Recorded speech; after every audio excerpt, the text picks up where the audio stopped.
рукам телефон на все голоса говорит: пока, пора. И пальто на гвозде, шарф в рукаве и перчатки в карманах шепчут: подожди до утра, до утра. Но странный стук зовет дорогу. Может, сердце, может, стук в дверь. И когда я обернусь на пороге, я скажу одно лишь слово: верь.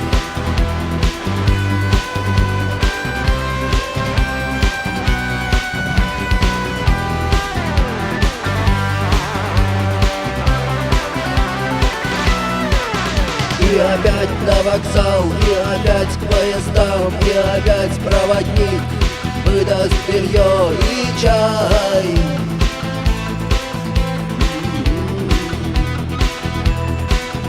И опять не усну, и опять сквозь грохот колес мне послышится слово: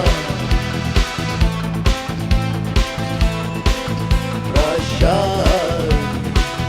Но странный стук зовет дорогу.